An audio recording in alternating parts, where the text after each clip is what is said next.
Ya la mía. Cortito. Bien. Y el borde inferior básicamente se va a estar en contacto con el cartílago cricoide.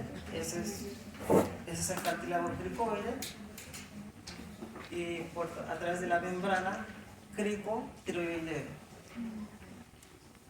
Cricotiroideo, exacto. Aquí en el punteo, este sería la membrana cricotiroideo, y el borde posterior se termina en dos astas, una asta superior y una asta inferior. Y aquí podemos ver la diferencia entre la asta superior y la asta inferior.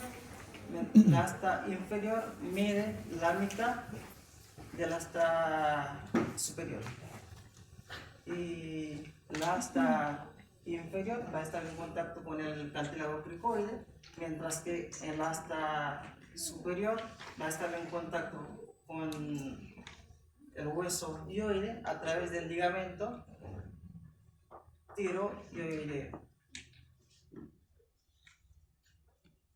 Y ahora vamos a ver las caras. El cartílago en sí va a tener dos caras, una cara anterior y una cara posterior. En otras palabras, externa o interna.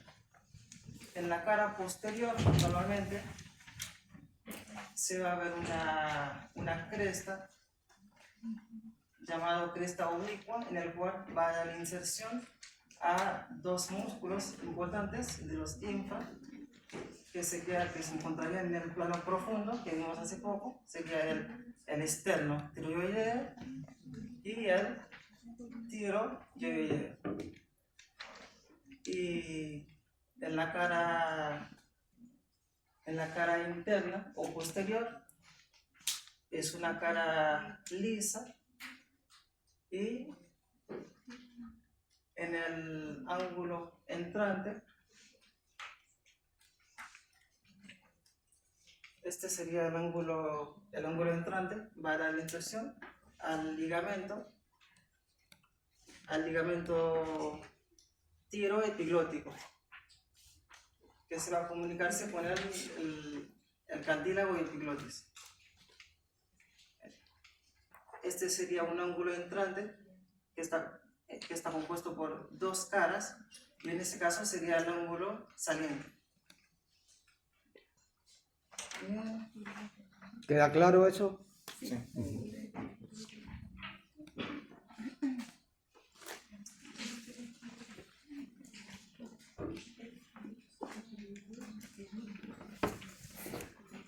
Muy bien. Arrancamos con la epiglotis. La epiglotis básicamente, bueno, es otro cartílago impar que tiene una función muy importante, en el cual su función es de separar la vía respiratoria con la vía digestiva, el cual permite el paso del alimento. En este caso, en la segunda imagen, vemos cuando la epiglotis cierra la laringe, básicamente va a dar paso al alimento hacia el esófago, que se encuentra por detrás de la laringe, y cuando abre, permite el paso del aire. No sé si se dan cuenta, a través de esa imagen podemos ver que cuando estamos comiendo algo, básicamente no nos permite respirar a la vez. Y bueno, la epiglotis se sitúa en la porción anterosuperior de la laringe y por detrás del tiroides. Ahí lo podemos ver esa imagen. Ahí vemos el tiroides, y la epiglotis se encuentra, la porción superior de la epiglotis se encuentra por detrás del hueso hioide. Y básicamente se encuentra unido por una base de la lengua, por los repliegues glosoepiglóticos medio y laterales. La epiglotis en sí va a tener dos caras, una cara superior y una cara inferior. La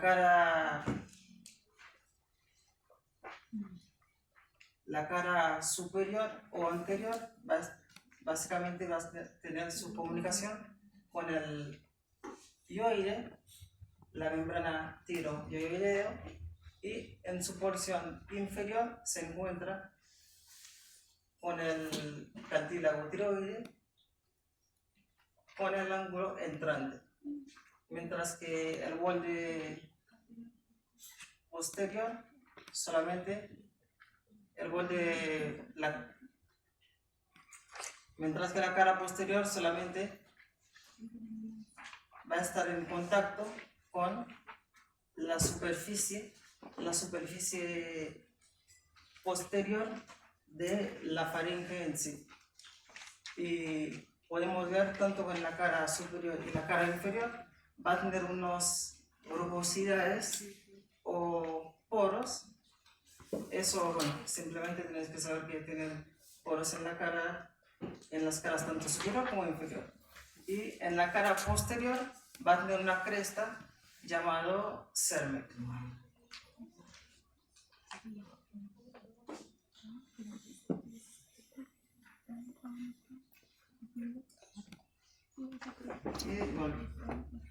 Y después vamos a tener los bordes, tener unos bordes laterales que básicamente lo único que tienen que saber que son convexos y sinuosos. La palabra sinuoso significa que también contiene rugosidades, y no solamente que está convexo, sino que contiene también poritos que, bueno, son mucho más pequeños que los poros que se encuentran en la cara superior e inferior.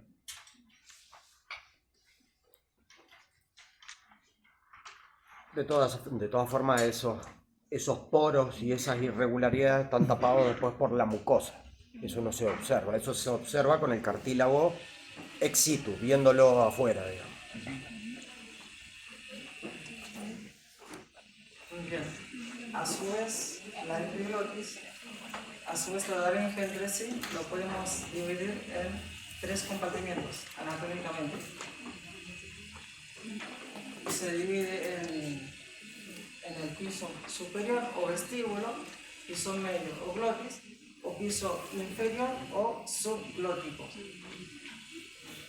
Esta porción es la porción superior o piso superior o vestíbulo. En esta porción sería la glotis o piso medio, y ahí tenemos la porción inferior o piso inferior o subglótico. Y lo único que tienen que saber es solamente los nombres o las relaciones, que en el piso superior o vestíbulo vamos a tener el epiglotis, el ligamento tiroepiglótico. Ahí tenemos el epiglotis, y aquí tenemos el ligamento tiroepiglótico que se encuentra en esta posición, que se va a comunicarse con el cartílago tiroide en el ángulo entrante que vimos hace poco. Y mientras que en el piso medio vamos a tener el glotis, los ventrículos de Morgagni y las cuerdas vocales. Y aquí estaría el glotis. El glotis básicamente sería el espacio que se encuentra entre las cuerdas vocales verdaderas. Ahí estarían las cuerdas vocales verdaderas, y la que le sigue en esta porción serían las cuerdas vocales falsas. Y el espacio que se encuentra entre esta cuerda verdadera y esta, ese espacio es el glotis. Y en el piso inferior, lo que tienen que saber es, vamos a encontrar la membrana cricotiroidea, y también vamos a encontrar la superficie interna del cartílago cricoide. Ahí vuelvo por atrás. Esta porción pertenecería al piso inferior. Ahí estamos viendo la membrana cricotiroidea. Y en esta porción, en esta imagen, bueno, cuando está tapizado por una mucosa, en ese caso sería la mucosa respiratoria, sería la porción interna del cartílago cricoide.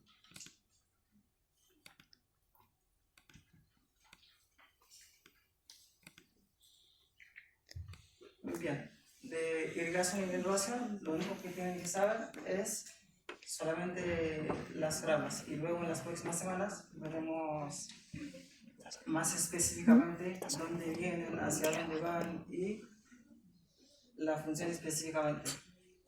Y las arterias, solamente vamos a tener arteria laringea superior, inferior y posterior. Y al igual que las venas también, vena laringea superior, posterior e inferior. Y los nervios, vamos a tener solamente dos nervios, laringea superior y el nervio recurrente o inferior.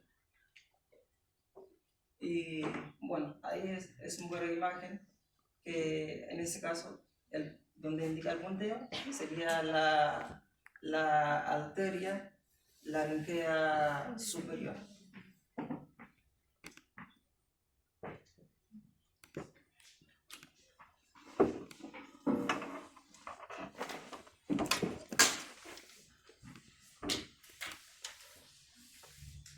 Muy bien.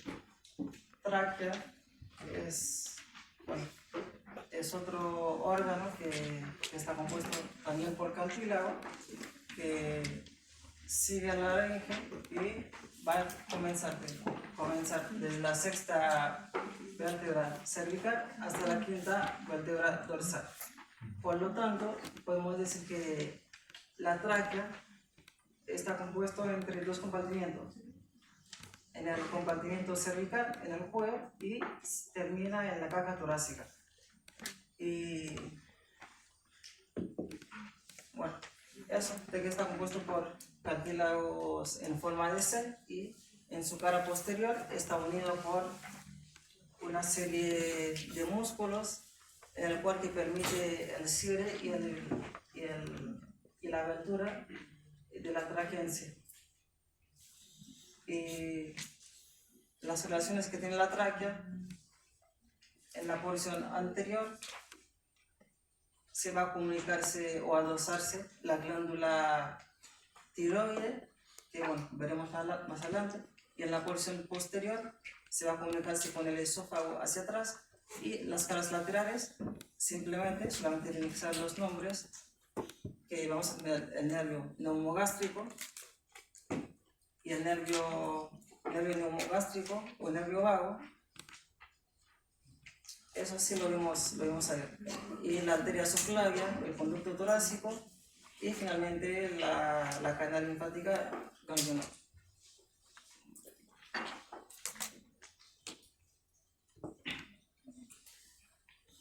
Bien, ahí está en un corte transversal donde ahí vemos el cartílago en forma S. Aquí está la porción posterior, el esófago. Ahí vemos que el músculo que se conecta en la porción posterior del cartílago, cuando ese músculo se contrae, permite el cierre de la tráquea en sí, y cuando se relaja, permite la abertura. En realidad, el cartílago nunca se va a cerrar completamente, simplemente el músculo permite una abertura mucho mayor o una abertura menor.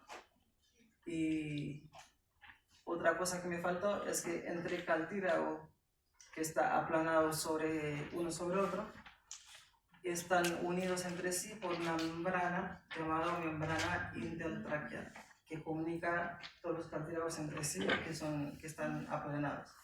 Y aquí es lo que les decía, en la porción anterior del cartílago, que se encuentra de la tráquea, que va a tener relación con la glándula tiroide.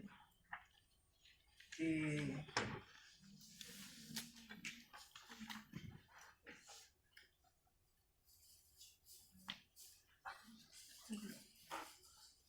eso es todo.